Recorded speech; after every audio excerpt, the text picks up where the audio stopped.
Your entire life changes when your habits change.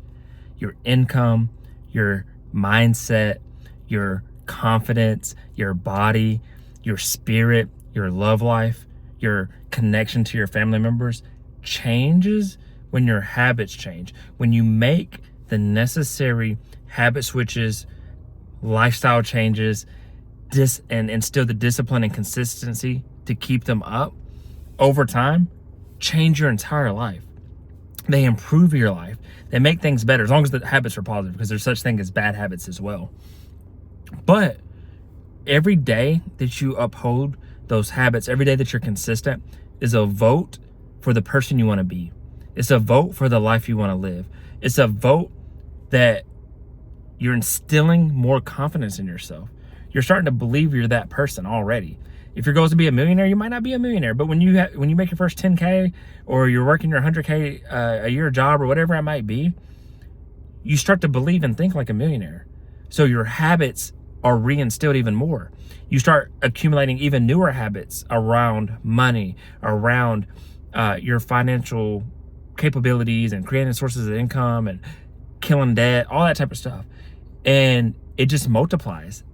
And of course, you're eventually going to be that millionaire physically, but you got to be it mentally first. You have to be it in thought. You have to be it in a plan, a strategy, and a goal, and set it out.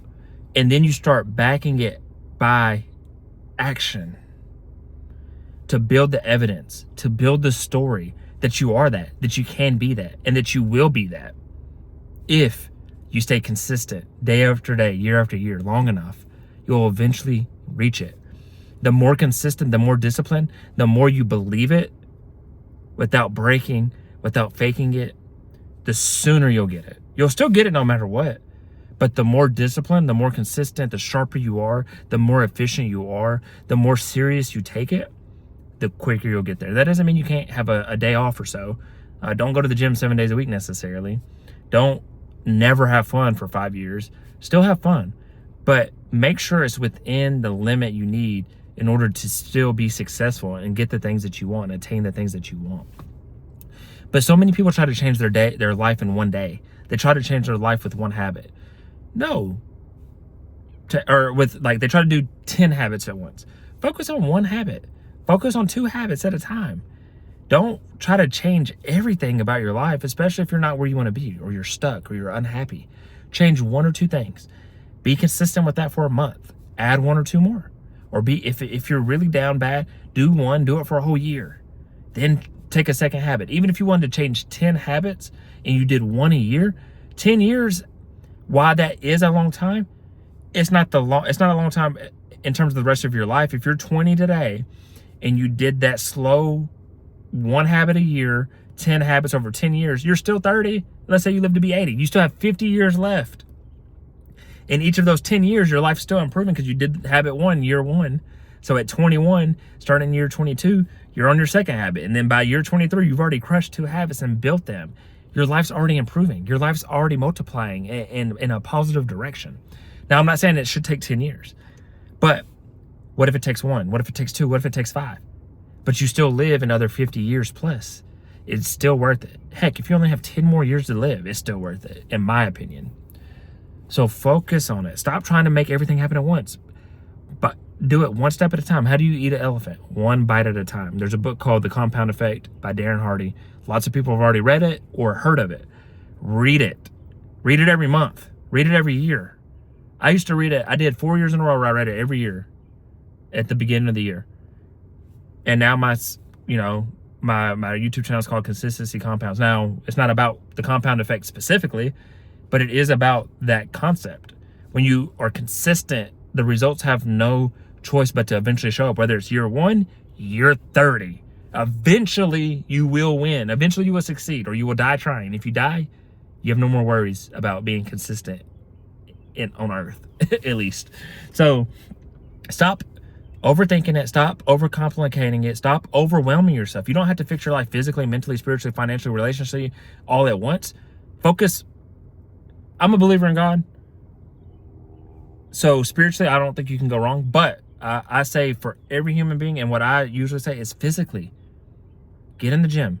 Start doing push-ups. Start doing air squats at home if you can't afford a gym. Go walk up and down the street or get a gym membership. Start there. And then I like mentally secondary or in the top 3 as well, just because that's when you start to have more calm in your mind. That's when you start thinking more logically. That's when you start to battle the negative thoughts, the doubts, the self-imposter syndromes, the learned helplessness. And that comes from therapy, reading books, meditation, prayer is still a form of that. So spiritual, mental is kind of the same for me. But it builds upon each other, then financially, then spiritually, then relationally. But I do say physically because it's the quickest one where you can see your habits really work. You can shed fat. You can start to feel better in your joints. You can start to build muscle all faster than if your goal is to be rich, because that takes time. If you're already working a job and you feel broke, that's going to take time because you have to figure out a way to get more income in your day job, switch jobs, or create a side hustle. That's those take a little bit harder to do than go hit the gym consistently for 10 days and you'll already start to see a little bit of change. By month 1 in 30 days, you'll definitely see change. You can lose 10 pounds, 15 pounds in a month if you try hard enough. So that's what I suggest. Take it step by step. Don't try to build Rome in 1 day. Don't try to build Rome in 3 days. That's a saying for a reason. It's your life. It's worth investing in. It's worth however long it takes. If it takes 50 years, it takes 50 years. And there's never going to be a perfect day. But the lifestyle changes make your life good. You don't drop 30 pounds and say, I dropped 30 pounds, I'm done, and start eating like crap again. You don't reach $1 million and say, I made $1 million, now I'm never going to work again or make money again. You don't get married, say I do, and then you stop pursuing your spouse. You don't say, I'm a parent now, I did it, and stop being a parent. No, you parent that kid 18 years plus, really their whole life, honestly. So the goal, the habit is the lifestyle change. It is your life. That's the secret. That's where people get hold up. They think it's just this diet. They think it's this 90-day challenge. They think it's this 1-year challenge. No, it's the rest of your life challenge if you do it appropriately, or you do it the right way at least. Anyway, your life changes when your habits change. So change your habits. That's how you change your life. This was Consistency Day 412. I hope you got something from this message. If you did, I encourage you to like, share, comment, and subscribe for more. And other than that, wish you all peace and blessings on the journey.